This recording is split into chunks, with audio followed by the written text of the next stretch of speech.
Bon, les gars, j'en ai gros. Et toi, Mos, comment ça va? Ah, moi ça va très bien, mais j'ai l'impression que t'es heureux, très agacé par un truc là. Je t'ai senti tout chafouin ce matin, j'ai pas compris. Effectivement, je suis un petit peu énervé parce que je supporte pas les offensives de pipe, les attaques de turlute, les débordements baveux qu'on peut avoir parfois dans le spectre politique. Et cette semaine, on a eu un espèce d'épisode qui m'a d'ailleurs inspiré le thème du podcast, mais je vais y revenir puisqu'on va parler d'exil en littérature aujourd'hui. Mais ça m'a inspiré le thème du podcast parce que on a eu, putain, je galère même pour m'exprimer tellement j'ai des trucs à dire. Il y a eu toute une actualité qui a tourné autour de Pierre-Édouard Stérin, ce milliardaire là qui déchaîne les passions en ce moment, puisqu'en fait il a décidé, après avoir fait fortune dans les smart box et dans l'application c'était The Fork, hein, c'est ça, c'est pour réserver des restaurants. Ouais, je crois que c'est ça. Je suis pas au courant de tout, mais je crois que c'est ça, ouais. Voilà, bon bref, après avoir fait fortune là-dedans et avoir accumulé un peu plus d'1 milliard d'euros, il a décidé, petit 1, de tout mettre au service de son christianisme pour essayer d'être canonisé après sa mort. Bon, pourquoi pas. Et petit 2, de financer des initiatives de droite via une bozoesque fondation qu'il a mis sur pied à côté et qui a pour but de financer, on sait pas trop quoi d'ailleurs, parce que en fait la plupart des gens qui bossent avec lui veulent pas le dire, donc en fait c'est quand même assez impressionnant. Je sais qu'il y a frère Paul Adrien, on lui a accusé entre guillemets d'être financé par Stérin, il s'est expliqué plusieurs fois là-dessus en disant que non, il avait jamais été financé par Stérin. On a des tas de rumeurs qui courent sur pas mal d'influenceurs de droite ou crypto de droite sur différentes plateformes et différents médias, mais on n'a rien qui tombe. Et en fait cette semaine il y a une espèce de mini polémique autour de ce gars parce qu'il a refusé de se présenter devant une audition au Parlement, et en expliquant notamment qu'il vivait en Belgique parce qu'il était exilé fiscal en Belgique à cause de la pression qu'il y a en France.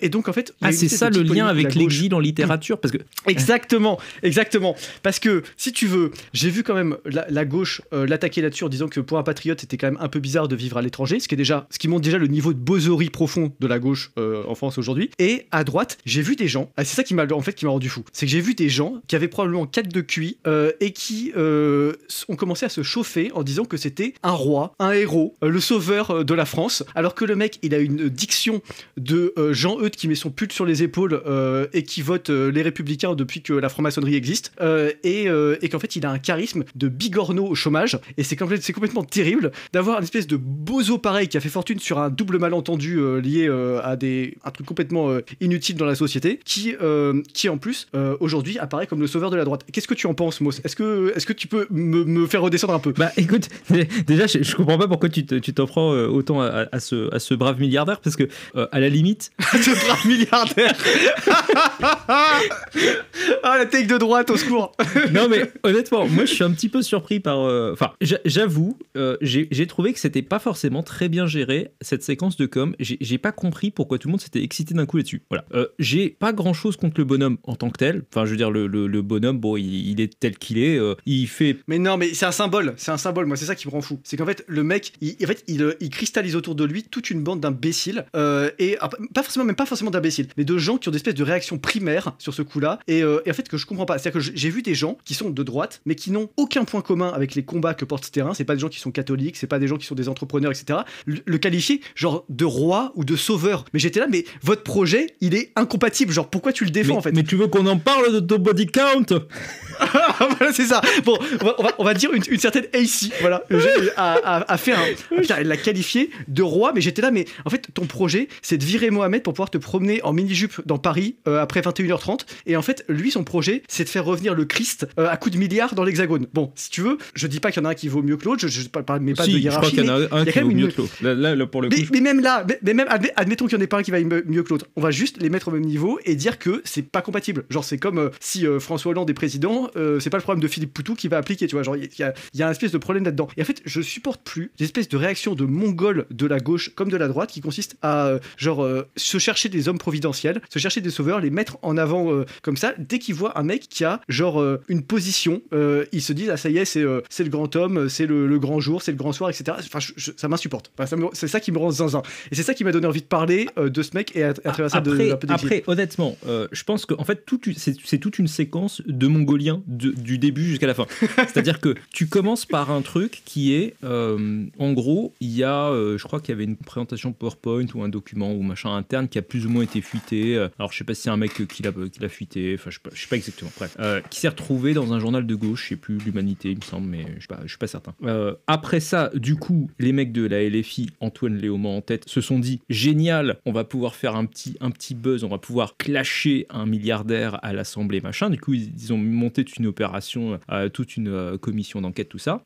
Ils l'ont convoqué, le mec a dit bah écoutez, parlez à mon bras droit, ça sera bien suffisant. Bon, jusque-là, moi, franchement, je trouve que c'est pas giga, on va dire, couillu de dire parler à mon bras droit, parce qu'il aurait pu aussi en profiter pour faire une plateforme pour justement donner ses idées et machin.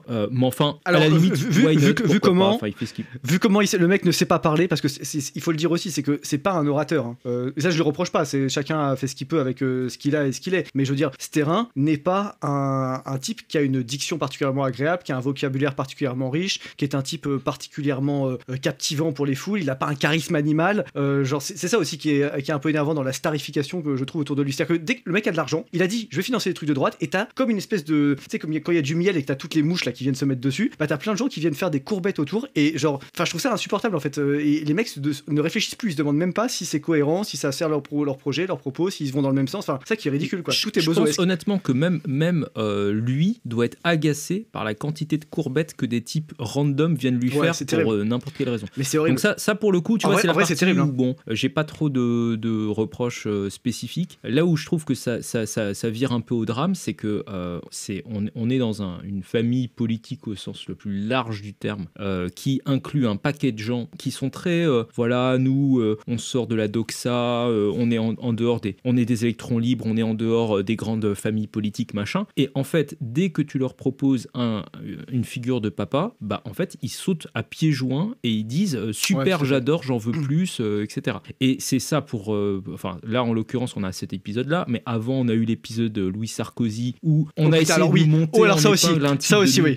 Et t'as des tas en fait, si tu veux, c'est pas les mêmes publics, donc on a peut-être pas. Mais ça a pris, tu crois, chez le golem moyen? Je veux dire, est-ce que Mamie Brigitte, qui est quand même tu vois, un peu le métronome de la vie française, est-ce qu'elle a marché un peu là-dessus, tu vois? Moi je crois à droite non, parce que mais dans les gens normaux. Parce que sinon tu l'aurais, en fait, si tu veux, je suis désolé, hein, moi je veux bien que les gens te disent oh là là, il y a des opérations de com, il suffit de mettre un mec partout sur toutes les plateaux de télé ou toutes les chaînes d'infos et d'un seul coup ça crée un phénomène. Mais je suis désolé, ce n'est qu'à moitié vrai. En fait, s'il y a un phénomène, c'est aussi que les gens l'entretiennent. En fait, genre tu quelque part, moi je suis certain que tu as des gens, soit des nostalgiques de Sarkozy père, qui se sont dit super, on récupère le fiston, ça veut dire que c'est le retour de Sarko. Attends, donc il y a des gens qui sont nostalgiques de Sarkozy. Qui sont ces gens et où étaient-ils les 15 dernières années? J'aimerais bien savoir. Bah, je pense qu'en fait c'est des gens qui ont probablement été au Trocadéro en 2007, qui ont agité des petits fagnons, qui ont ensuite fermé les yeux pendant 5 ans. Mais ils sont 22 ces gens-là. Je sais pas. 22 les jours de beau temps quoi. C'est pathologique à ce niveau-là enfin, Sarkozy c'est bon. Depuis on a eu Hollande et Macron, donc c'est vrai qu'on a fait vraiment très mauvais en termes de président. Mais enfin, Sarkozy n'était pas un bon président et s'il a fait qu'un seul mandat, il y a une raison aussi quand même historiquement. Faut quand même s'en souvenir quoi. Non, et puis même regarde, on a eu un autre phénomène du même style. On a eu le phénomène Retailleau. C'était la même chose. Il y a des tas de gars pendant les 2 premiers mois après son élection qui nous ont survendu le personnage. Il allait régler là lui tout seul tous les problèmes. Il allait dans un gouvernement macroniste centriste mou du genou nous faire quasiment un programme que le Duce aurait considéré comme étant extrême. Tu vois. Non mais il y a eu un moment. Pour rappel, l'existence de Retailleau est quand même arrivée jusqu'à moi en 2017 quand il te clamait que la candidature de Fillon était anti-système. Donc à partir du moment où un mec arrive à te dire que Fillon est anti-système, je vois pourquoi il dit ça avec le recul. Mais en fait, si tu veux, quand t'as une take aussi désastreuse que ça, je suis désolé, mais en fait, tu n'es pas apte à changer. Et tu vois, c'est aussi ça que moi je reproche à quelqu'un comme Sterrin, c'est que c'est en fait quelqu'un qui fonctionne que avec des circuits qui sont les circuits des institutions officielles, c'est quelqu'un qui, tu vois, moi je vois passer par exemple sur LinkedIn des offres de recrutement qu'il fait pour ces plateformes, ce genre de trucs. Et bah en fait, il cherche toujours des mecs qui ont genre 15 ans d'expérience dans les grandes boîtes, qui sortent des écoles du top 3, en fait des gens qui sont formatés et qui ont passé toute leur vie à penser selon les règles préétablies, pas des gens qui peuvent casser les règles. Donc c'est pas avec ça que tu vas renouveler le monde. En fait, c'est un espèce de technocrate qui cherche des technocrates pour faire un truc de technocratie qui soit à sa sauce. Et quand je dis ça, je le dis pas au hasard. Moi, je connais des gens qui l'ont l'ont rencontré en vrai et ils m'ont tous décrit séparément la même chose. C'est que quand tu le rencontres, c'est un mec, il prend des notes dans un espèce de tableau Excel et il te met une note à la fin quand t'as parlé avec lui. Genre il dit toi t'es un 9, toi t'es un 8, toi t'es un 6,75. Tu vois, et en fait c'est insupportable. C'est pas ça, c'est pas de la droite charnelle, c'est ni chiracien, ni bonapartiste, ni ce que tu veux, ni gaulliste, c'est rien du tout. C'est pas un mouvement de droite de quelque valeur que ce soit. C'est quelqu'un qui est dans le gouvernement, non pas des gens mais des choses, et qui se comporte dans tout ce qu'il fait comme un gestionnaire de fortune. Et encore une fois, c'est pas forcément un reproche. Le reproche, c'est qu'il y a des gens qui commencent à l'encenser, à le mettre au pinacle à cause de ça. Et moi, c'est vraiment ça que je supporte pas dans cette espèce de démonstration de flagornerie, tu vois. Mais t'as eu la même chose à l'époque avec c'était quand c'était Bolloré au début. Il y a eu un moment où tout le monde se disait oh là là c'est fantastique, il va tout racheter, machin. Et c'est marrant parce que c'est les mêmes qui te disent oh là là c'est terrible, il y a beaucoup trop d'impact de la finance en France, du capitalisme de connivence, tout ça. Et les mêmes vont sauter à pieds joints dès qu'ils ont trouvé le gars qui est de leur côté en fait.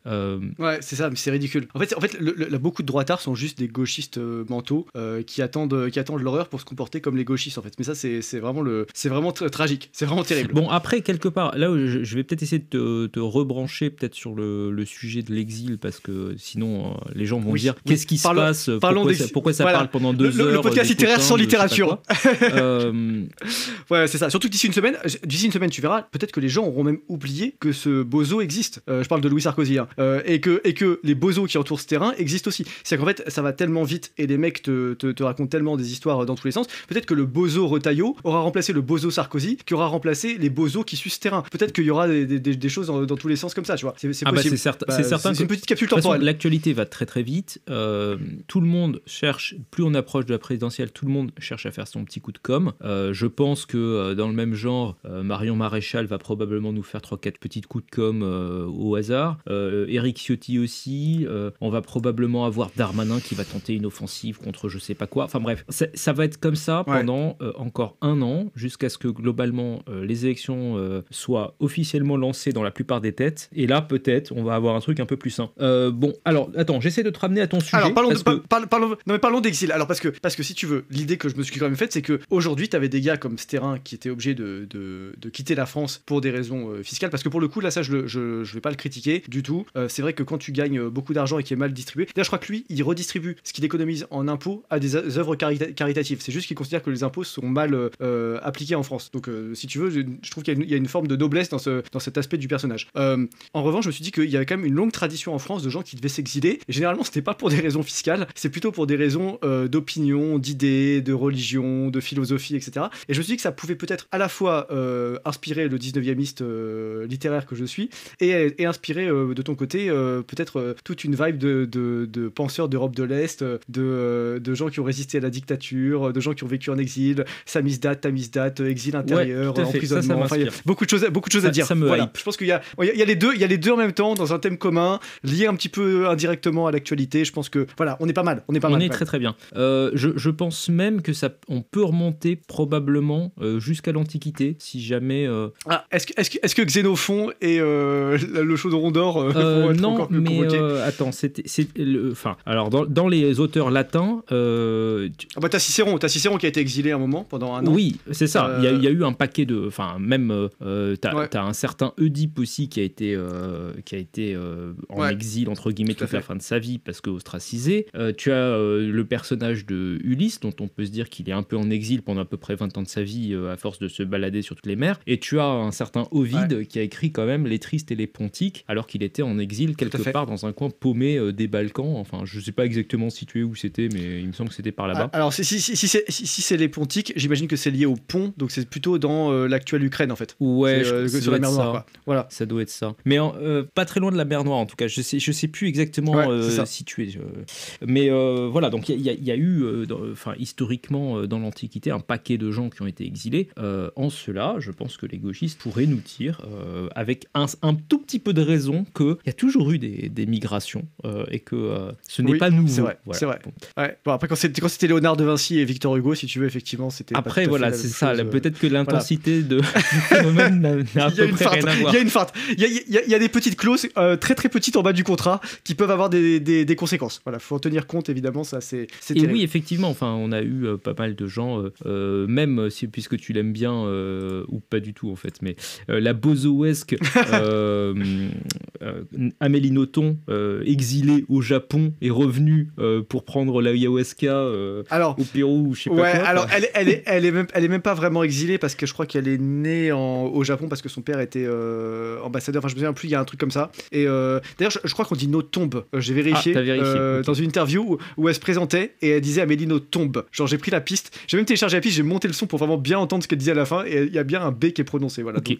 Donc voilà, j'avais fait des recherches, mais je sais qu'il y a beaucoup de gens qui disent Amélie Nothomb et qui le disent sincèrement parce qu'ils pensent que ça se prononce comme ça et apparemment pas. Voilà. Donc en tout cas, source Amélie Nothomb. Voilà. Donc je pense que je peux pas être attaqué. Donc voilà, bah écoute, au moins ça répond à la question. Je m'étais toujours demandé si on le prononçait. J'ai tendance à pas le prononcer moi le B, mais je vais faire cet effort puisque c'est ainsi qu'elle veut se faire nommer. Je ne vais pas la dead name. Voilà. Elle s'identifie comme Nothomb. Voilà, tu es obligé d'en tenir compte. Et ce dont on est obligé de tenir compte aussi peut-être, c'est la campagne juste avant qu'on se lance, c'est la campagne de financement qui se termine pour Roger Scruton. Est-ce que tu veux nous en dire un petit mot cette semaine? Eh ben écoute, elle se termine pas du tout en fait. Enfin, elle se termine pas du tout. Non mais vous y êtes quasiment là. On est très très bien. On est au moment où on enregistre, on est autour des pas très loin des 98%. Donc globalement, à moins que l'internet mondial disparaisse suite à une opération cybernétique, je sais pas quoi, globalement ça va marcher. Voilà. Pour faire taire ce terrain, ils se désactivent tout. les bozos du ministère de l'Intérieur débranchent l'internet. En fait, ils sont comme ta daronne qui dit je coupe la box, et ils ont coupé la box et là c'est finito. Voilà. Malheureusement on est bloqué à 98. Non, c'est bon, ça devrait passer. Ceci étant dit, ne vous arrêtez pas en si bon chemin, les amis, parce que bien sûr, c'est pas du tout parce qu'on est à 98 ou 100% ou même 104% que ça change quoi que ce soit. On a besoin de votre aide et globalement, tous les livres qui sont prévendus, déjà, vous les achetez moins cher que ce qui seront à la fin une fois qu'ils seront édités et qu'il faudra rajouter les frais de port. Donc, quelque part, c'est gagnant pour vous. Et deux, en fait, vous soutenez aussi le travail parce que quelque part, les sous, globalement, c'est plutôt mieux quand on les a au moment où il faut payer les traducteurs et les impressions que quand on les a environ 9 mois plus tard. Voilà. Je sais pas, toi, t'as pas ce problème parce que tu les imprimes à la demande. Si. Moi, je suis complètement conscient de ça parce que, en fait, si tu veux, il y a quand même des frais importants à avancer quand tu sors un bouquin. Il faut payer tous les gens qui travaillent dessus. C'est pas forcément des gros postes individuellement, mais quand ça s'additionne, ça fait beaucoup. Ouais, ça va vite. Les graphistes, les metteurs en page, les maquettistes, les relectures, les machins divers et variés. En plus, ce qui est très ingrat, c'est que tu peux faire la meilleure relecture du monde, il y aura toujours quelques coquilles qui se glisseront dans ton texte. Tu peux faire la meilleure mise en page, il y aura toujours pas des veuves et des orphelines, mais il y aura toujours des lézardes, des cheminées qui se glisseront dans ton texte. Tu peux faire la meilleure illustration du monde, tu auras toujours des gogoles qui, au bout de 10 textes ou 15 textes publiés dans la maison, viennent te dire j'aime pas la DA parce qu'ils ont pas compris le principe qui est derrière et en fait ils viennent imposer leur réflexion de 5 secondes sur toi, ce que tu fais depuis des mois et des mois. Enfin bref, il y a toujours un aspect en plus difficile là-dessus, donc c'est quand même, il y a un aspect aussi psychologique très rassurant à avoir de l'engouement quand on sort un bouquin ou même quand on prépare un bouquin, parce qu'on se dit on travaille pas pour rien et on travaille pas dans le vent et c'est quand même salvateur parfois. Ouais, et toi alors de ton côté, qu'est-ce qui se passe de beau? Alors des belles choses aussi, des très belles choses. Déjà on va sortir un prochain roman d'ici quelques semaines, donc ça arrivera pour le 15 juin, voilà, normalement, je dis normalement mais tout est à peu près bon, hein. On est vraiment sur les relectures finales au moment où on enregistre ce podcast. Ça va être stylé, il y a une collection aussi, non, qui se rapproche. Alors la collection ça viendra après l'été, je pense, mais sachez que c'est en très très bonne voie. Les premiers textes sont déjà finalisés, ils vont être mis en page dans le courant de l'été pour la fameuse collection Héritage, mais par contre avant l'été et à la rentrée littéraire vous aurez 2 nouveautés littéraires de la Giberne, enfin une avant une après quoi. Celle de la rentrée, je vais pas encore vous en parler parce que mais ça résonnera vraiment avec l'actualité littéraire et la rentrée littéraire justement. Il y aura un bon petit aspect satire poil à gratter, je pense que les gens me connaissent maintenant, et puis sur la sortie de l'été, ce sera à la fois, comment vous expliquer ça, ce sera un projet qui mélangera du thriller, du nietzschéisme, du millénarisme, une petite touche de SF, le tout par un intervenant régulier de la Giberne que vous connaissez déjà si vous êtes un personnage qui suit ces podcasts depuis un moment, depuis les origines. Donc vous allez vous régaler. J'en dis pas plus pour le moment, mais on va teaser semaine après semaine et puis voilà, vous serez heureux. Vous achèterez les livres de la Giberne et vous serez heureux. Je vous prédis ça. Voilà, moi je suis hypé en tout cas. Je sens qu'il y a du potentiel et il y a des trucs à faire avec ça. Bon, est-ce que du coup sans transition on passe tout de suite ou tu veux faire un générique? Qu'est-ce que tu veux faire? Générique ou pas générique? générique, ouais, ça sert à rien, passer plus vite. Ah, parfait, donc générique, parce qu'il faut bien leur rappeler que leur avis n'a aucune importance et qu'on n'est pas en démocratie. Donc, générique.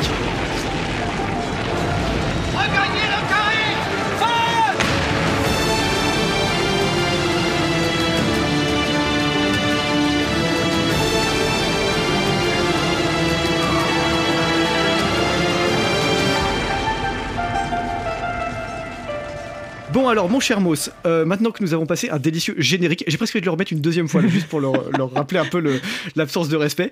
Est-ce que par quel bout tu as envie d'attaquer un petit peu? Parce que sinon moi je vais te parler de Victor Hugo, je vais te parler de Zola, etc. Mais peut-être que toi tu as envie de prendre le sujet par un autre chemin. Alors je te laisse ouvrir le bal. En fait, quelque part, moi ce que je trouve intéressant avec la figure de l'exilé, c'est que quelque part il a presque toujours une sorte d'attachement particulier à sa langue, parce que c'est un peu son point d'ancrage dans une sorte d'identité qu'il arrive à prolonger même en étant plus là où il pense qu'il aurait dû être en fait. Et c'est ça que je trouve le plus souvent intéressant. Alors je sais qu'on va avoir des auditeurs un peu taquins qui vont nous dire mais vous reprochez précisément ça à je sais pas, insérer population de tel ou tel coin du monde qui serait arrivé en France par conteneur entier, et je ne comprends pas pourquoi vous trouvez ça fantastique chez des auteurs, des artistes, etc. Pourquoi en gros le fait que y ait le paradoxe des prières de rue, ça vous dérange, alors que le fait que Brancouche célèbre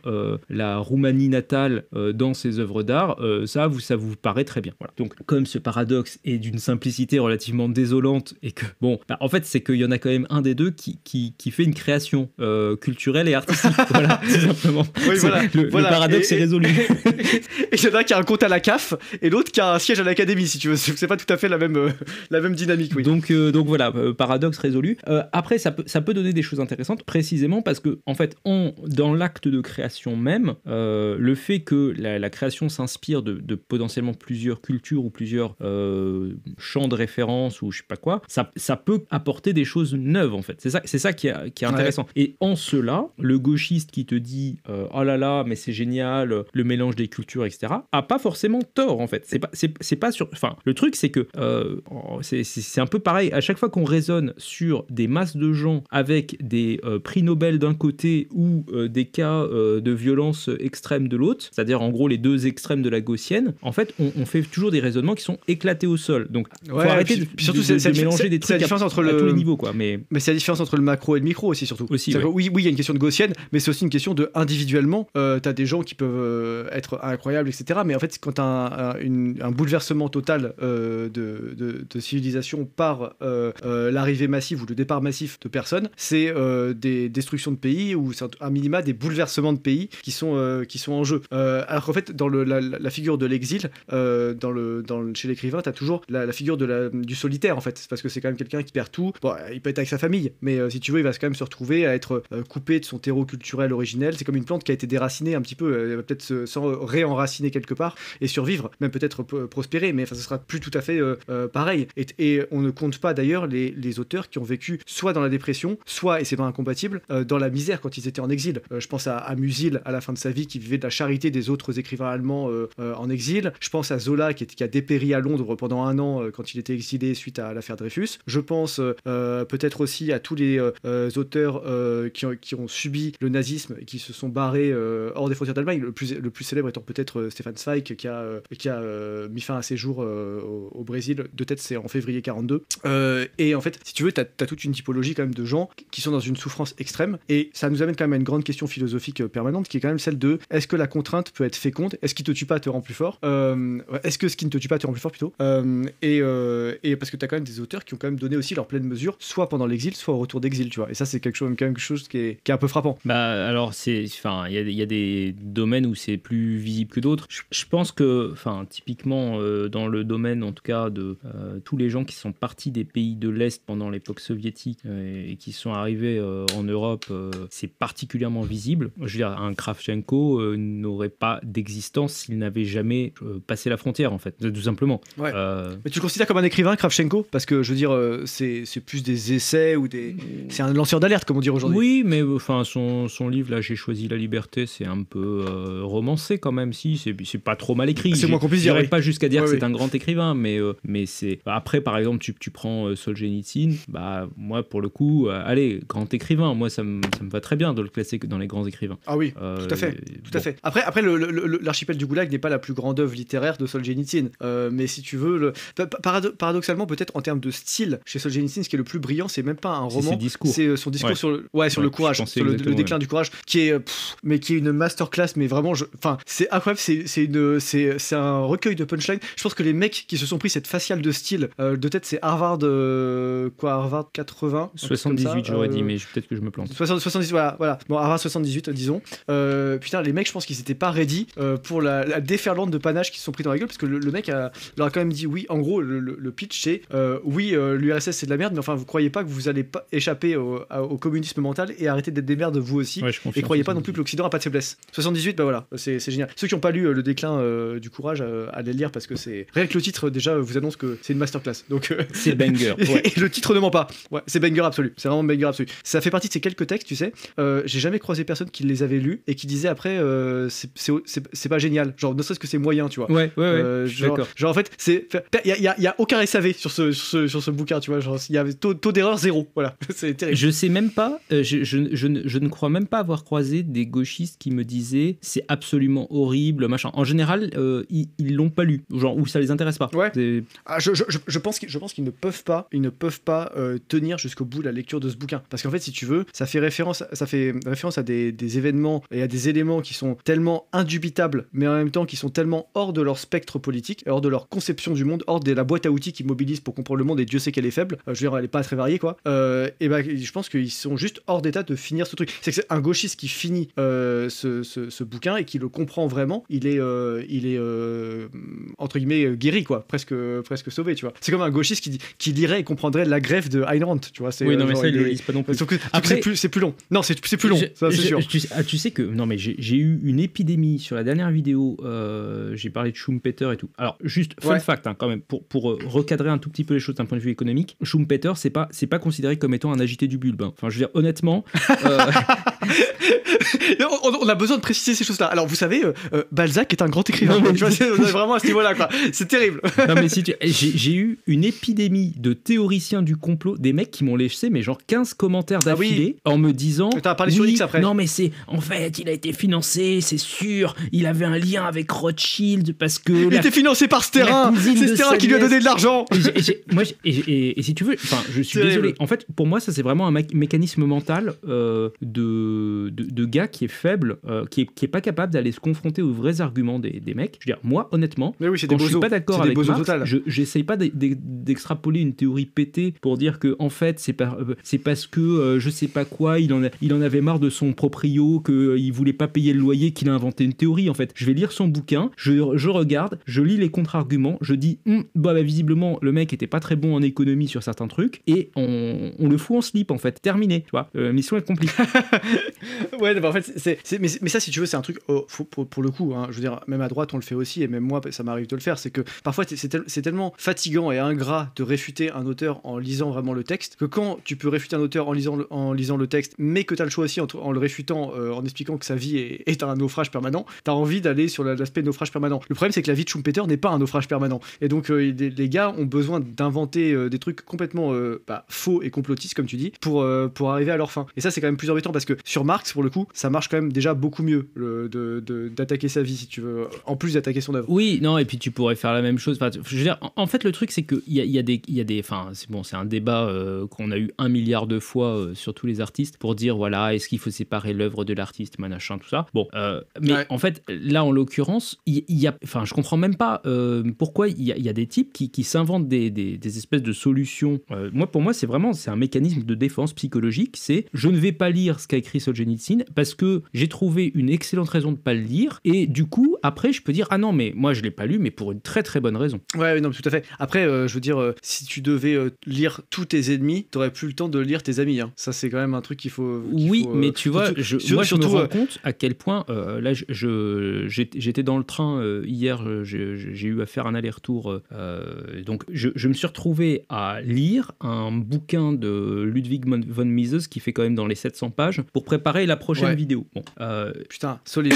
Écoute, le bouquin en question date, si je me trompe pas, de 1932 et je vais être honnête, il m'a mis des claques d'actualité et de réalisme que pas mal de bouquins écrits dans les 3 dernières années auraient été incapables de me mettre, tu vois. Genre, c'était d'une actualité. Tout est aseptisé aujourd'hui. C'était d'une actualité et en plus, si tu veux, le gars, il est très bon. Genre, il est capable d'être violent quand il faut être violent et en même temps, il est capable d'être nuancé et précis quand il le faut. C'est assez bluffant. Franchement, j'avais un a priori négatif sur Von Mises et je suis désolé, c'est vraiment super bon en fait. Donc ouais, mais je suis d'accord. En plus, moi, je crois qu'on avait déjà eu cette discussion un jour, toi et moi, et tu m'avais dit oui, j'irai regarder un peu ce qu'il vaut, etc. Et en fait, t'avais pas l'air très très convaincu. Je m'étais dit bon, bah, j'insiste pas, c'est lui le spécialiste en économie, tu vois.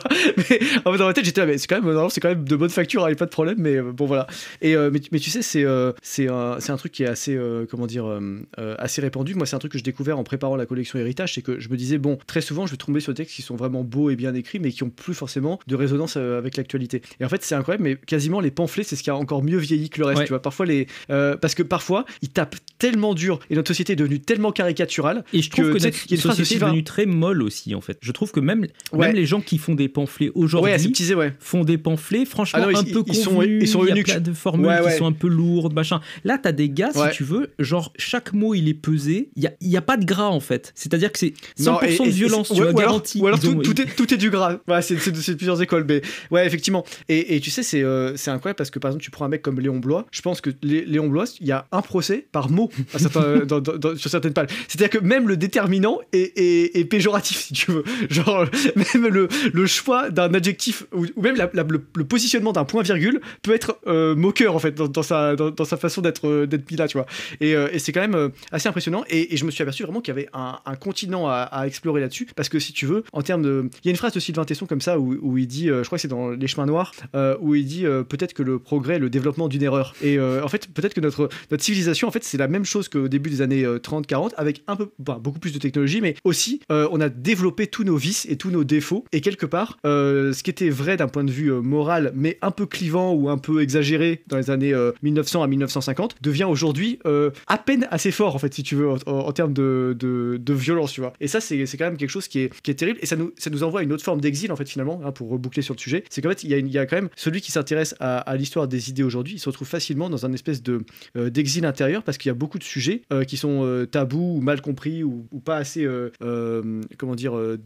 diffusés auprès du grand public, et tu te retrouves vraiment dans une forme d'exil intérieur ou de solitude relative, où tu vis avec des gens, mais en fait c'est compliqué de leur expliquer certaines choses, et parfois il faut des dizaines d'années pour que certains sujets de fond de société ressurgissent. C'est quand même assez effrayant d'ailleurs. Bah, j'ai eu un peu ce moment de solitude hier, je te cache pas, je me suis retrouvé... C'est vrai je me suis retrouvé dans un événement un peu festif, etc. Et je me suis retrouvé pas de chance dans une famille de gauchistes, mais pas les franchement, le cas pathologique, c'est-à-dire des gens qui au bout de littéralement une phrase t'expliquent qu'ils sont autistes autodiag, que en fait leur mission maintenant c'est de faire du bénévolat, machin chouette. Enfin, tu découvres des trucs parfois. Tu leur as parlé de Dany Eraz ou non, je leur ai pas parlé de Dany Eraz. Ils savent pas que t'avais une chaîne, évidemment. Non, je me suis pas étendu sur ce sujet-là. Par contre, je te promets que j'ai entendu des réécritures historiques, mais complètement pétées sur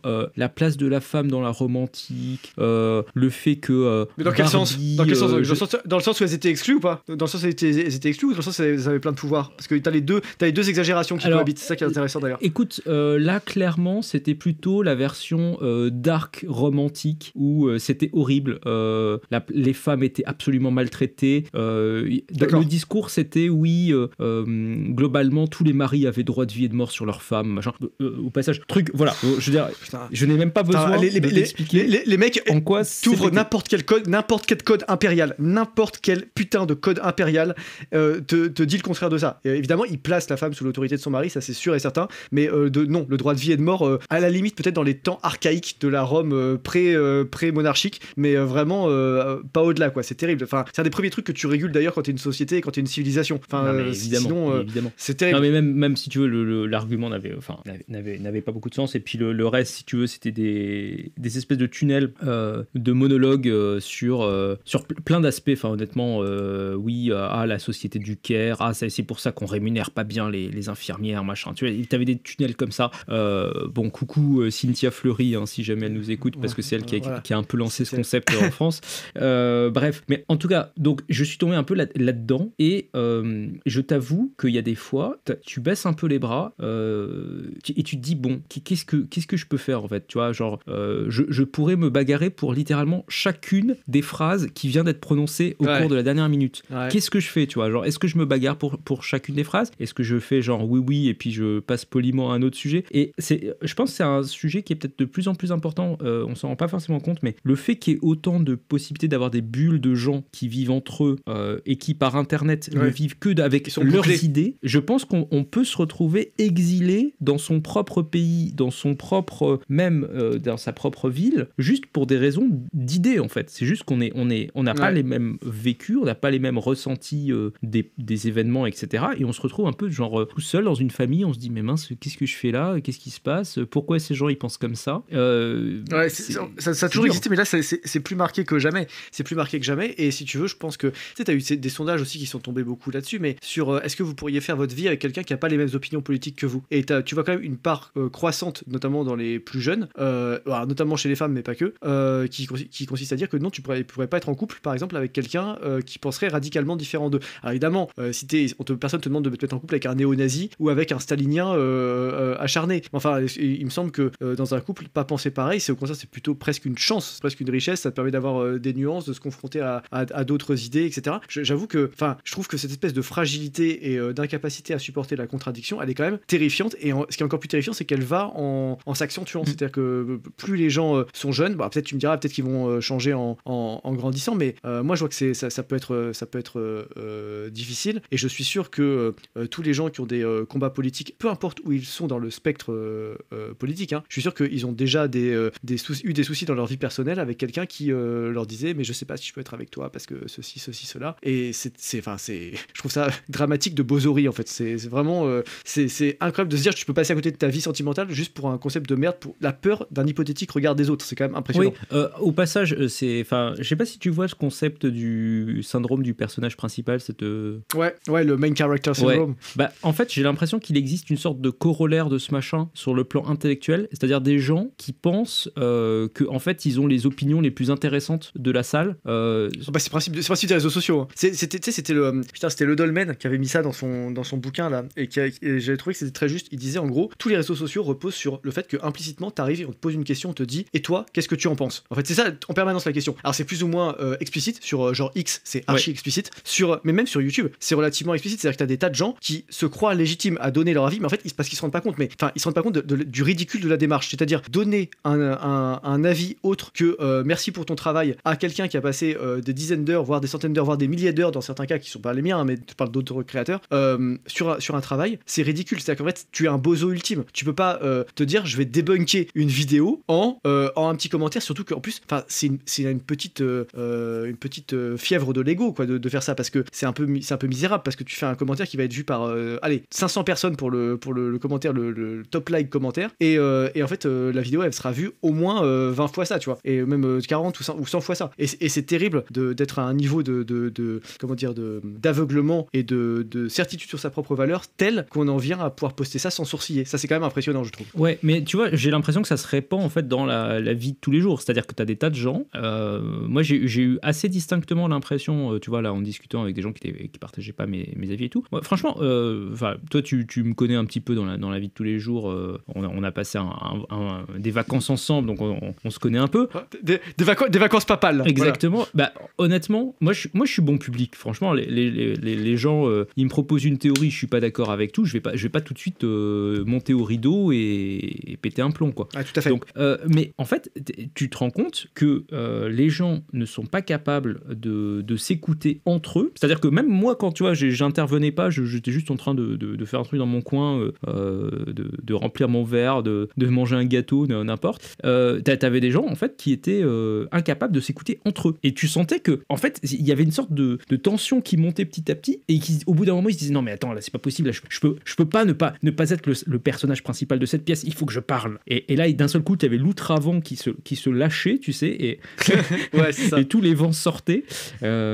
Référence un petit peu grecque, mais bon. Et oui, donc on perd un petit peu ce côté, tu sais, le côté un peu genre des gens qui en fait étaient vraiment curieux les uns des opinions des autres ou de la perception des autres. En fait, il y avait un côté chacun son tour. On va être le personnage principal de la conversation. Mais ça, je pense que c'est quelque chose d'intéressant, c'est que dans les sociétés pré-démocratiques, en fait, paradoxalement, il y avait beaucoup plus d'écoute de la parole et il y avait beaucoup plus. Parce qu'en fait, fondamentalement, moi, c'est un truc qui me frappe, c'est que je me dis, même quand je suis entouré de gauchistes ou de gens qui pensent pas du tout comme moi, je me dis, si tu nous débarrasses des oripeaux, des partis politiques et des combats sur lesquels de toute façon t'as aucune prise parce que le droit de vote, si tant est qu'il n'est pas manipulé, de toute façon tu pèses 1,70 millionième donc de la volonté populaire, donc en fait tu n'existes pas. Concrètement, tu es une approximation du zéro. En fait, si tu nous ramènes à un état sain, c'est-à-dire à un moment donné où on est à l'échelle d'un village ou d'une petite bourgade, en fait, si tu veux, ces différences de sensibilité arrêtent d'être un frein à la cohésion et deviennent un avantage pour la cohésion. Parce que si tu veux, ceux qui sont plus dans le lien social, ils permettront que ça fonctionne bien. Ceux qui sont plus dans l'individualisme, ils seront dans le dépassement, dans l'idée de renforcer le groupe, de fortifier telle ou telle position, d'accomplir tel ou tel fait d'armes qui finira, in fine, bénéficiera à tout le monde. En fait, t'as ceux qui sont plus inventifs, plus créatifs,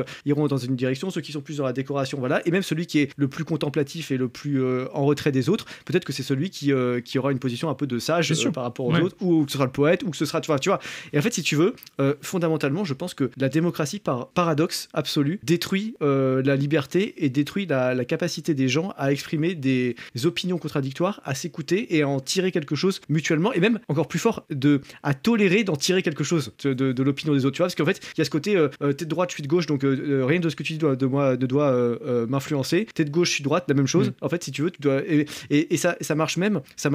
Un truc qui est incroyable, c'est que c'est en train de marcher même aussi entre les générations. C'est-à-dire que Dieu sait qu'on tape aussi sur les boomers parce qu'ils sont détestables et première condition pour être détesté, c'est souvent d'être détestable. Mais si tu veux, si on met de côté leur retraite géante et leur vie qui ressemble à une espèce de lupanar à ciel ouvert, si tu mets ça de côté, normalement, entre les générations, tu dois avoir une sacrée transmission d'informations où tu as des jeunes qui poussent avec des nouveautés et des vieux qui transmettent une expérience, un recul sur les choses. Tu sais, ils lisent leur journal, de temps en temps, ils relèvent la tête et ils font non, ça on peut pas, on a déjà essayé il y a 30 ans, ça marche pas parce que ça.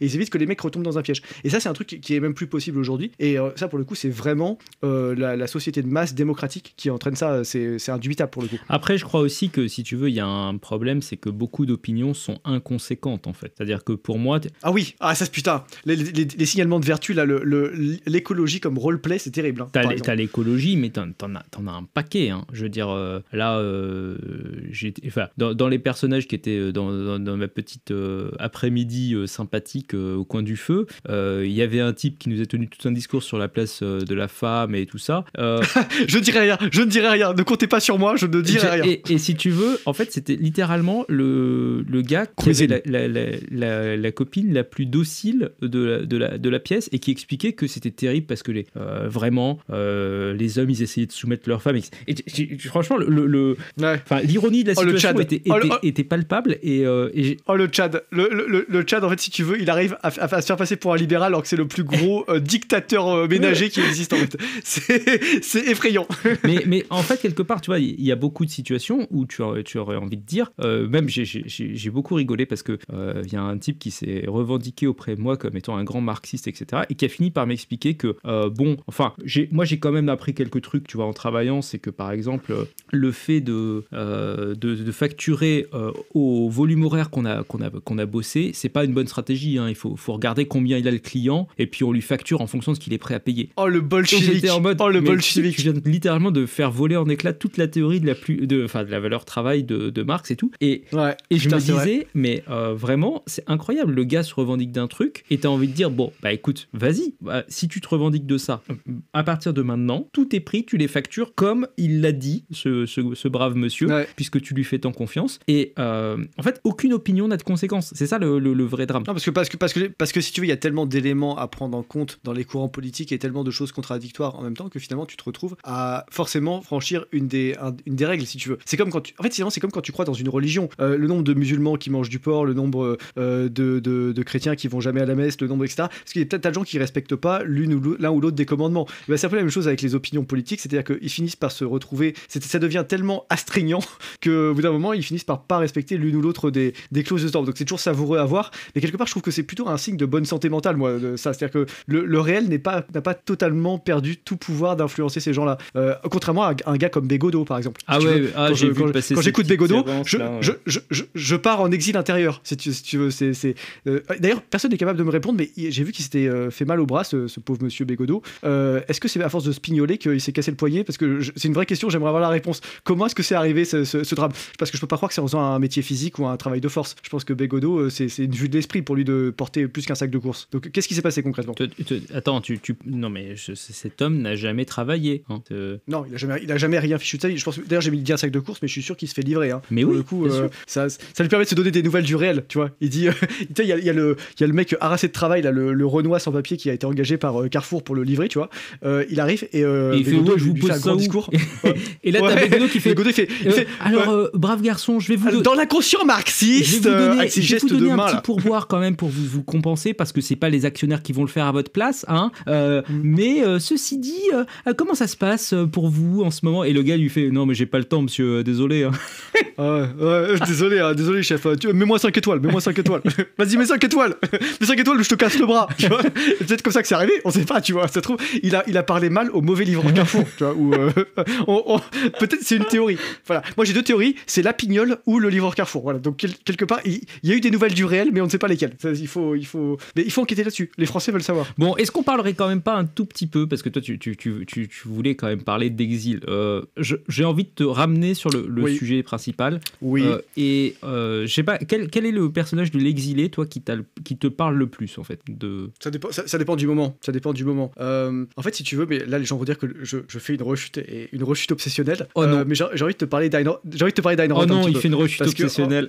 Parce que si tu veux, en fait, fondamentalement, c'est intéressant parce que c'est ce qui se rapproche le plus, quelque part, d'un exil fiscal dans les écrivains, si tu veux. Alors, dans les écrivains décédés, parce que Michel Houellebecq s'est exilé fiscalement pendant plusieurs années hors de France, par exemple, etc. Voilà.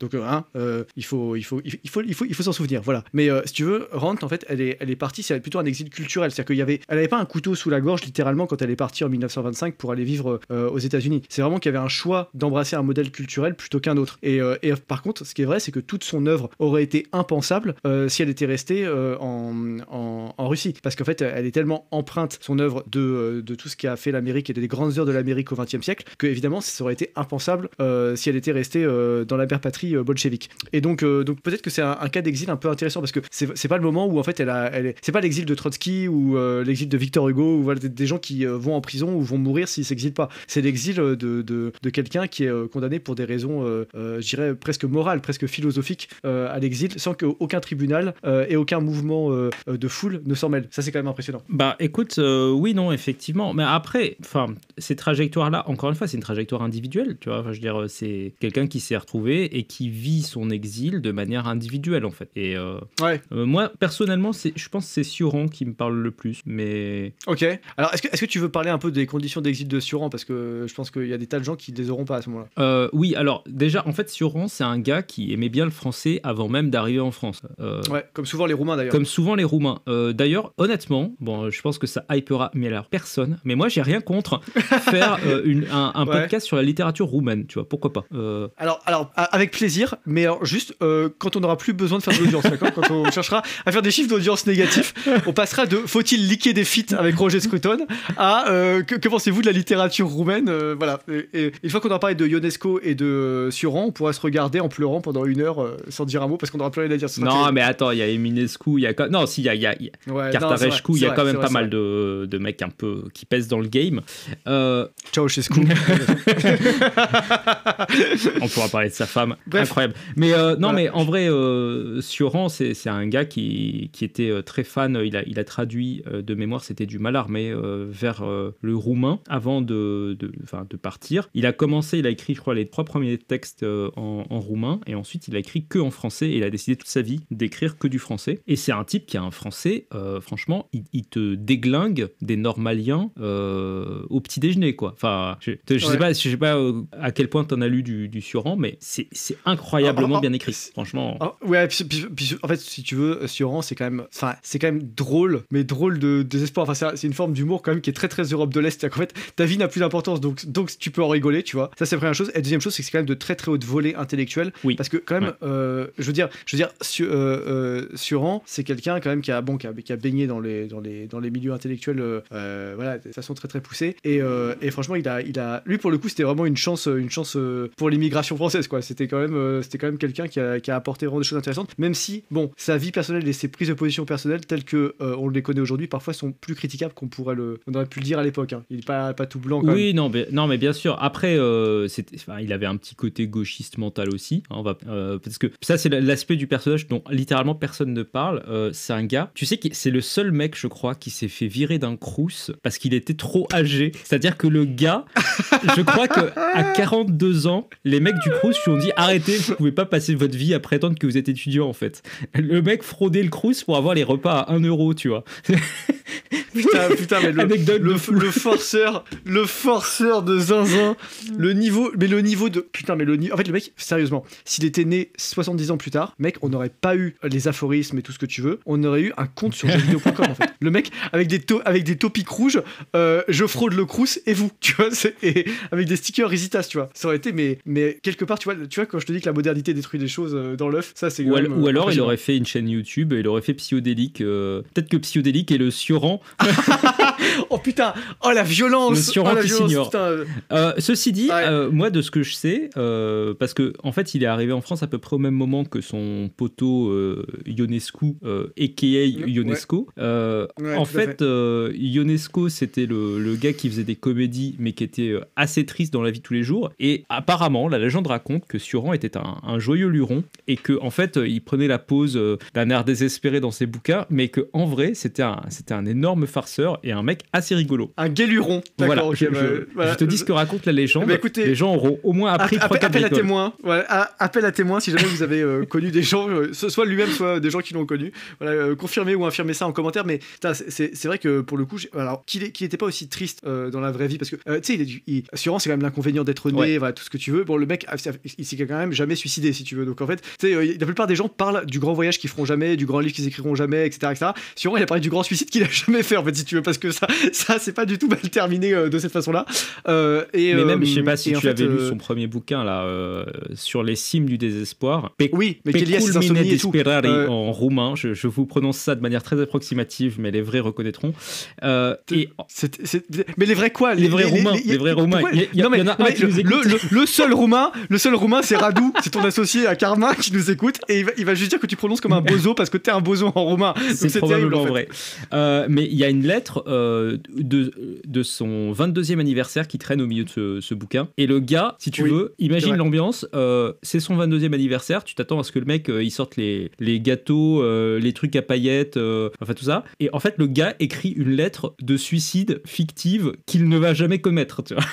c'est ça l'ambiance. J'ai 22 ans, il est donc temps de me suicider. Le prétendant, putain, mais c'est... Après, si je me souviens bien, c'est parce qu'il souffrait d'insomnie terrible. Après, bon, il vit dans un pays communiste, ça aide pas à dormir tranquille, effectivement, mais je crois qu'il avait des problèmes de santé assez forts et que du coup, c'est vrai que ça altère toute ta perception de la réalité. Surtout, les insomnies, c'est quand même un des pires trucs. C'est pas le pire truc que tu peux avoir en santé, mais c'est un des pires trucs parce que ça transforme même les moments où t'es éveillé, du coup, après, enfin, les moments où t'es éveillé dans ta vraie journée, quoi, ça les transforme en mort vivant, quoi, enfin, en mort vivante plutôt. Et ça, c'est quelque chose qui te bousille. Et moi, j'ai des amis et même des auteurs de la Giberne qui sont des gens qui souffrent d'insomnie. Je pense ça en particulier.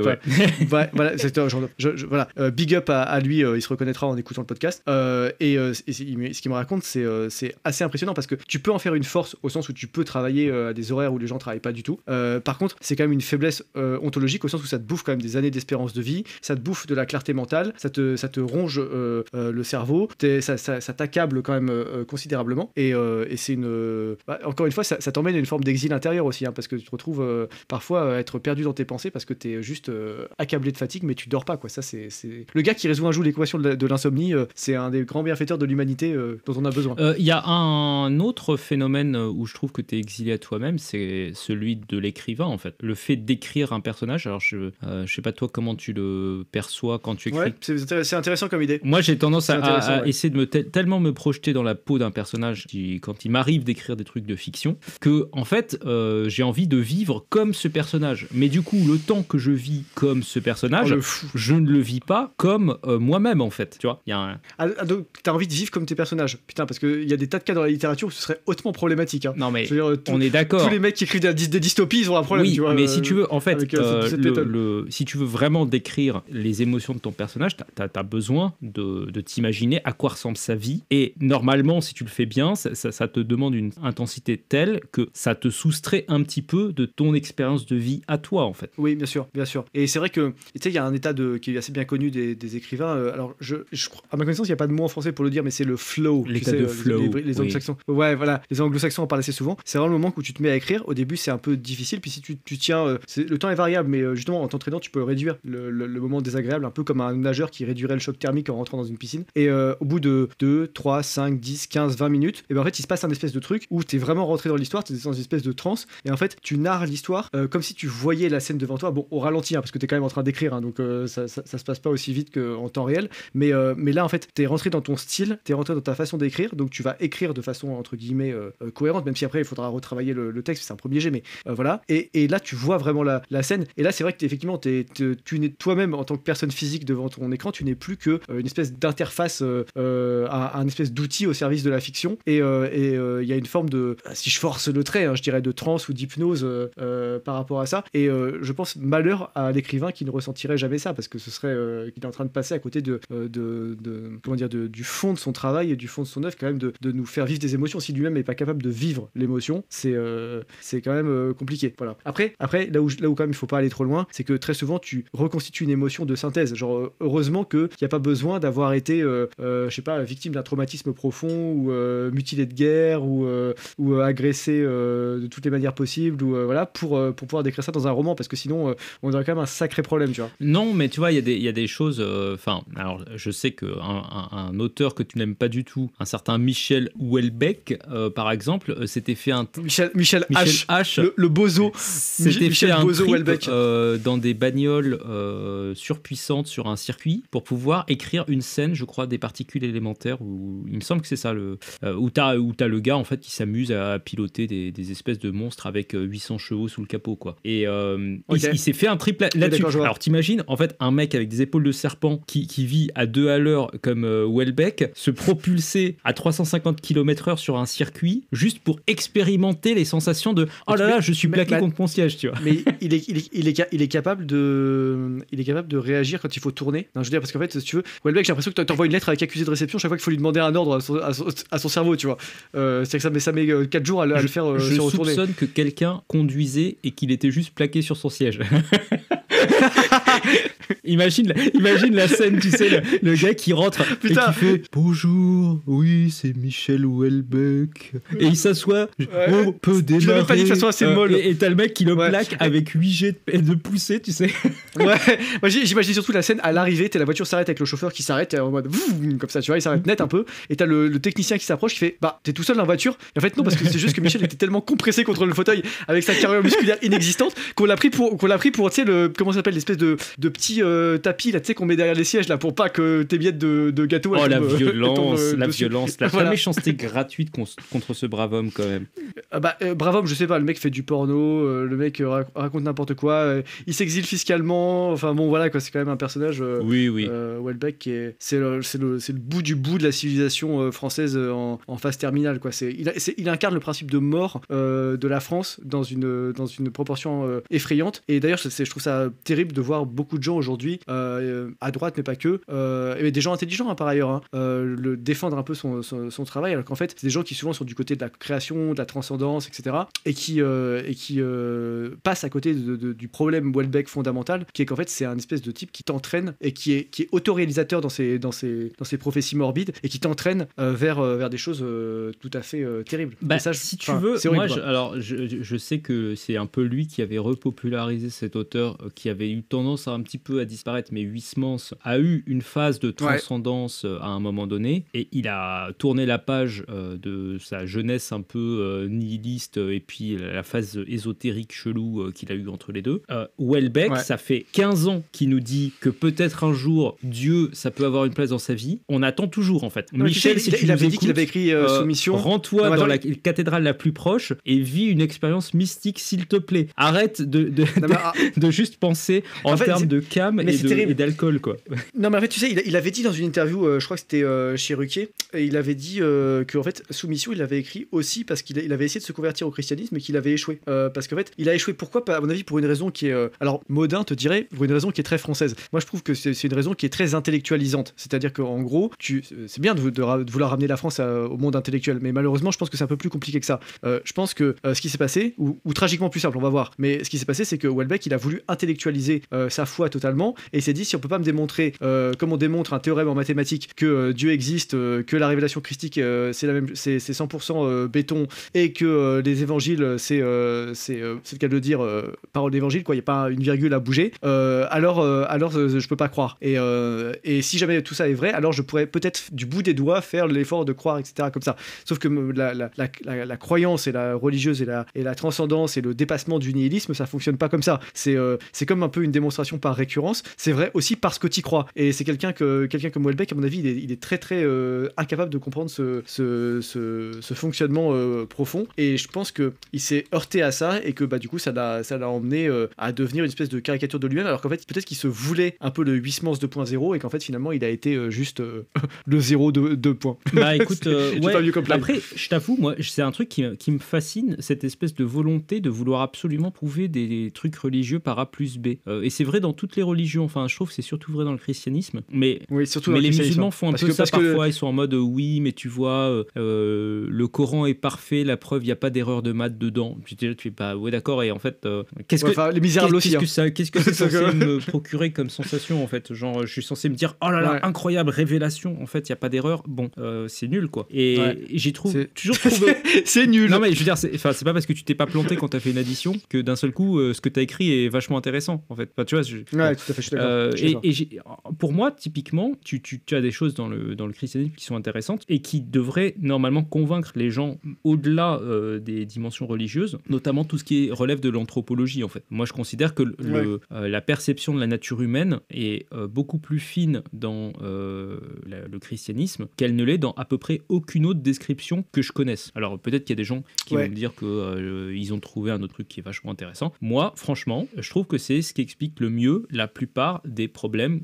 que je croise. J'ai toujours une explication à peu près satisfaisante en fait. Et si tu veux comprendre l'humain et effectivement le christianisme est supérieur à toutes les autres religions. Je veux dire comprendre humainement l'humain, si je peux dire ça comme ça, est supérieur, mais en fait c'est pour une raison assez simple, tu sais, t'as un passage dans l'évangile de Matthieu comme ça, où tu sais, où en gros t'as des feuges qui viennent trouver Jésus et qui lui disent est-ce que on peut répudier notre femme en lui donnant une lettre de répudiation comme Moïse nous l'a dit, tu vois. Et Jésus leur fait cette réponse masterclass, il leur dit c'est parce que vos cœurs sont secs que Moïse a été obligé de vous donner une règle aussi imparfaite. C'est-à-dire qu'en gros parce que vous êtes des bozos, donc comme vous êtes des bozos, je suis obligé de vous donner un truc pour que vous soyez un peu moins des bozos, mais en fait ce qu'il faudrait c'est comprendre fondamentalement la situation et quasiment faire du cas par cas. Et en fait si tu veux les autres grandes religions monothéistes qu'on connaît, notamment le judaïsme et notamment l'islam, ont un aspect beaucoup plus normatif dans leur règle. C'est-à-dire que si je caricature, là je sens qu'il y a des gens qui ont pété un câble, mais l'islam il y a presque un côté RPG. C'est-à-dire que tu as des hadiths du prophète qui te dit telle prière à tel endroit elle en vaut 10 à tel autre endroit, tel gars qui fait ceci, cela, il recevra telle récompense en échange. En fait t'as limite un arbre de compétences, tu vois, que tu peux développer au bout d'un moment. Et ça en fait c'est une autre vision du monde qui apporte des choses, qui a permis de développer des civilisations, c'est pas la question, mais si tu veux en termes de le terreau de la littérature c'est quand même le sentiment, un peu la casuistique, le fait de peser chaque situation, de te mettre dans des situations de dilemme moral, etc. Et ça le christianisme dans toutes ses variantes le fait de façon peut-être plus convaincante en tout cas que les je parle pas du bouddhisme et tout parce que ça je connais pas assez bien, mais que les autres grandes religions monothéistes. En tout cas c'est l'impression que ça me fait moi j'ai quelques arguments contre le bouddhisme qui sont enfin tu vois typiquement l'ataraxie prônée par le bouddhisme, c'est un truc qui m'a jamais convaincu en fait. Genre je pense que c'est vraiment un truc il manque une dimension de compréhension de la nature humaine en fait là-dedans. Après bon enfin tu vois franchement il y aurait moyen de faire 4 heures de podcast sur l'anthropologie et etc. L'anthropologie, la littérature, je pense qu'il y aurait un super podcast podcast à faire avec ça. Ouais. Mais c'est un vrai sujet. Et t'as beaucoup d'idées sur des sujets comme ça qui font pas d'audience parce que si tu veux, on peut continuer aussi. Hein. Moi, je propose un podcast sur le nombre 2. Voilà, c'est comme ça, tu vois, chacun fait son truc après. Non, mais tu vois, pourquoi j'ai apporté ce sujet-là? Parce que pour moi, si tu veux, je pense que vraiment dans les quelques phrases qui sont peut-être les plus justes qu'on ait jamais prononcées, c'est le fameux « il faut juger l'arbre à ses fruits ». Je trouve que cette phrase est vraiment sous-cotée de fou furieux parce que en fait, elle te permet de comprendre mais tellement de trucs qui vont pas que ça, c'est presque. Je veux dire, nous, on fait un podcast, il est cool, il y a des gens qui l'écoutent, il y a des mecs qui nous contactent, ils écrivent des bouquins. Bah, je me dis, ok, on a bien fait notre boulot, tu vois. Tu regardes par exemple tous les dramas là, des types de gauche là en ce moment. Il n'y a pas une relation amoureuse normale dans cet écosystème. Oui, c'est même pas une relation amoureuse, c'est une relation S. Oui. Je peux pas dire le mot sur YouTube, qui est comment dire, qui a l'air épanouissante. Tu vois, c'est ça que il y a pas une seule pénétration qui a l'air d'être pleinement consentie, voulue, désirée, et même joyeuse, en fait. Qui apporte du bonheur. Ouais, c'est ça, exactement. T'as l'impression qu'il y a toujours des contraintes, des chantages, des agressions, des espèces de lobbying, des mecs qui essayent de choper un poste. Enfin, c'est horrible, quoi. C'est glauque. Et je veux dire, ces gars-là passent leur journée à te dire qu'ils ont mieux compris les rapports hommes-femmes, les relations amoureuses. C'est comme, moi, si tu veux, c'est comme l'autre là. Le résultat, c'est quoi? Soi-disant, vous avez tout compris. En pratique, il n'y a pas une relation à peu près épanouissante chez vous. Bah, juste terminer. Non, en mais fait. attends, la démonstration s'arrête. C'est comme l'autre là, putain, parce que ça c'est génial. On devrait en parler à un moment donné dans un podcast quand même. C'est alors pourtant, je trouve que c'est le moins con de toute l'équipe des gauchistes, mais le canard réfractaire qui a découvert la ponction délirante de. Voilà. Alors pour ceux qui n'auraient pas vu le truc, c'est en gros il a fait une vidéo parce qu'en gros il se payait au SMIC avec son truc et en fait ils ont voulu s'augmenter de 200 balles chacun, donc passer de 200 balles au-dessus du SMIC, c'est pas non plus la folie, tu vois. Et en fait ils ont découvert que là tu sortais du cadre du SMIC et que donc tu te faisais matraquer par les prélèvements sociaux, et donc en gros que je sais plus, il passait de je sais pas n'importe quoi, l'État te prend 600, à l'État te prend 1500. Prochaine étape, il va découvrir que tous les petits patrons de PME qu'il pense lui être des petits bourgeois en fait sont payés littéralement à 800 balles par mois pour éviter de payer trop de cotisations et de trucs. Tout à fait. Exactement. Ah non mais en fait si tu veux, ce qui est incroyable, c'est qu'à un moment donné dans sa vidéo en plus il dit, moi je comprends les mecs après qui suivent Javier Milei, qui suivent Elon Musk et qui disent on va affouériser tout ça, etc. Mais et il tombe dans le piège, etc. En fait c'est que le mec il a compris le problème, il a fait le diagnostic, il a trouvé le médicament, mais il refuse de boire le médicament pour des raisons idéologiques. Cet homme est un mormon mental. C'est quand même absolument impressionnant. Il préfère crever de sa propre maladie plutôt que se guérir. Il va crever la gueule ouverte à côté de la fiole qui contient le produit qui peut le guérir. Ce gars mais c'est terrible parce qu'en plus c'est pas un type, ça se voit que c'est pas un type qui est idiot, c'est un type qui s'est paumé idéologiquement par idéalisme, exactement comme le font tous les gauchistes. Ils ont besoin de croire à un espèce de grand soir, un truc un peu fantasmé et tout. C'est un truc qui est normal quand t'as 16-18 ans, ça devient un peu plus gênant quand t'as atteint les 25 ans, et ça devient carrément criminel quand t'atteins les 40 ans. Mais si tu veux, lui il a tous les outils mentaux pour se sauver, et en fait on sent qu'il va pas y arriver. C'est terrible. D'ailleurs la vidéo de Teddy Boy RSA dessus elle est goldée. Alors, je trouve que Teddy Boy fait un super je me suis rarement marré comme ça dernièrement. C'est un créateur que je suis pas de très très près, enfin parce qu'il fait énormément de live et que en fait j'ai spoiler, j'ai pas le temps, j'ai pas le temps, j'ai pas 6 heures par jour à traîner sur Twitch, c'est pas possible. En fait moi j'avoue que je trouve qu'il porte très très bien son pseudo, c'est-à-dire que le mec qui a 6 heures par jour pour faire un live, théoriquement il est au RSA, si tu veux. Il y a un concept, si tu veux, qui me semble tout à fait cohérent là. Mais si tu veux, ce qui est pas mal, c'est que comme il est quand même conscient de ça, parce que je pense que c'est un type intelligent, il a compris que pour la classe moyenne, qui était un petit peu le public qu'il défendait dans ses lives, il fallait qu'il fasse une version condensée et raccourcie qui tienne en 15 minutes chrono, parce que quand tu fais partie de la classe moyenne, t'as 15 minutes chrono où tu peux l'écouter en faisant la vaisselle et la cuisine, mais pas plus, tu vois. ouais, non, mais bref, en tout cas sa vidéo elle était vraiment bien, et j'ai vu qu'après il avait fait un petit raid de commentaires baltrous sous la vidéo du cadre. Ça m'a terminé. En fait, moi il y a vraiment un côté le bully à l'école, tu sais, qui aime bien, enfin même pas le bully, le mec qui rigole parce que le bully est en train de bully quelqu'un, si tu veux. C'est ça le il y a un côté très comment dire, pas mesquin mais moqueur, voilà, moqueur chez moi là-dessus. En tout cas bref, tout ça pour dire que effectivement juger l'arbre à ses fruits, c'est toujours une bonne maxime, et que c'est effectivement sous-coté dans nos sociétés modernes. Bon, et ben écoute, je te propose qu'on fasse encore un petit coup de rappel pour les quelques personnes qui se seraient égarées et qui n'auraient pas trouvé le lien de la campagne Tipeee pour Roger Scruton, parce qu'en fait... Pourtant, il est en description depuis des semaines, depuis que je me suis fait taper sur les doigts pour pas l'avoir mis. Il est en description de cette vidéo. Je l'ai même mis dans les paramètres de mise en ligne par défaut sur YouTube. C'est te dire à quel point le truc est intouchable. Voilà. Incroyable. Donc bref, n'hésitez surtout pas. Faites-le. Il y a un tout petit lien avec le christianisme quand même, parce qu'il y a un de deux bouquins qui s'appelle quand même Le visage de Dieu. Donc voilà, si vous êtes chrétien, allez-y. Si vous êtes un peu sceptique, franchement, je pense que vous avez quand même passé un bon moment. Allez-y. Si vous êtes athée, achetez-vous un cerveau et allez-y. Voilà. Et puis après, normalement, ça va rager. Rien que parce que j'ai dit ça. Je trouve que ton comportement est condescendant vis-à-vis des athées. Merci beaucoup. Et si tu veux, après, voilà, c'est terrible. J'ai envie de remettre un coup de générique là. Comment vous m'avez énervé. C'est terrible. Huissard en roue libre totale depuis le début de ce podcast. J'essaye de le cadrer. C'est à cause des bozos. C'est à cause des bozos stérinolâtres que je suis tombé là-dedans.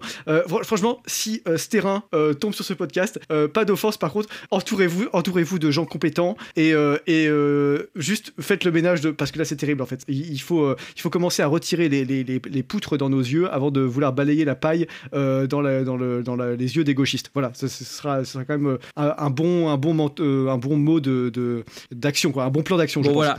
Et du coup, je te laisse, si jamais tu veux, peut-être parler aux gens encore une fois des actualités de la Giberne. Écoute, j'ai fait des actualités au début. Maintenant, il faut que les gens comprennent qu'il faut se mettre au boulot et se mettre à jour parce que, comme d'habitude, quand il y a des nouveautés qui arrivent, il faut être prêt à les accueillir. Et quoi de mieux que d'avoir déjà lu tout le catalogue avant. Donc en fait, c'est le moment de passer des commandes. On offre les frais de port pour des bonnes commandes à partir de 3 livres. Voilà, on offre les frais de port vers la France métropolitaine. Ils tombent vraiment très très bas pour pas mal de destinations à l'étranger. Les Belges, je crois que ça tombe à 3 €. Les Luxembourgeois aussi, les Allemands aussi. Enfin, il y a pas mal de choses à faire. Donc franchement, faites-vous plaisir. Il y a aussi des versions numériques à moitié prix. Il y a le pass culture. J'ai envie de dire, si vous ne lisez pas, vous n'avez juste plus d'excuses. Vous êtes un aptère. Est-ce que si Stérin commande tes bouquins, tu lui fais un frais de port gratuit ou tu lui fais payer quand même 3 € pour les frais de port vers la Belgique? Comment ça se passe? Alors, écoute-moi bien. Si un milliardaire en est à chicaner pour 3 €, il y a un vrai souci. Moi, je crois qu'à ce moment-là, il faudra assumer une nature bozoesque du gars qui chicane pour 3 € de frais de port. Je veux dire, c'est littéralement livré dans un autre pays. Je veux dire, votre objet, il fait des centaines de kilomètres pour arriver jusque chez vous. Il me semble que voilà, c'est quand même un bon deal. Et puis, dans tous les cas, même à partir de 1 livre, on a des frais de port qui sont tout à fait honnêtes et maîtrisés. Donc voilà, vous êtes invités à faire des bonnes lectures. Moi, ce qui me plaît quand même, c'est de voir que même certains livres qui sont sortis maintenant il y a des mois et des mois, voire des années, continuent encore à se vendre, à être lus, à générer des réactions, etc. Et ça, c'est vraiment top parce que c'est vraiment comme ça que moi je pense que la littérature, c'est sur le temps long avec des auteurs qu'on découvre parfois 5 ans, 10 ans, 20 ans, 50 ans après. Et c'est quand même très très encourageant. Enfin, je vois que l'écosystème se développe bien et j'en suis vraiment très heureux. Voilà. Bon, écoute, merci mon cher Hussard et puis merci à tous les gens qui nous ont écoutés jusqu'ici. C'était plus décousu que d'habitude. Merci à tout le monde. On revient la semaine prochaine. Moi, je trouve que c'était très très bien cousu. À la différence des anus des gens qui arrêtent pas de sucer les bozos sur internet. Arrête. Alors, excusez-moi. La semaine prochaine, je vais distribuer des sanctions si ça. Voilà, on va faire les bozos d'or. On va distribuer des médailles à tous ceux qui sont dans la complaisance coupable vis-à-vis des bozos. Voilà, des bozos en chef. Ce sera tous les mecs qui ont sucé Louis Sarkozy là. Vous êtes dans la merde. Voilà, je vous le dis tout de suite. Vous êtes en première ligne pour les bozos d'or. Hein, je vous annonce directement. Voilà. Et les fanboys de Retailleau aussi là. Vous êtes juste à côté. Hein, vous êtes dans les shots juste à côté. Hein, c'est terrible. Bref, à la semaine prochaine tout le monde. Salut tout le monde.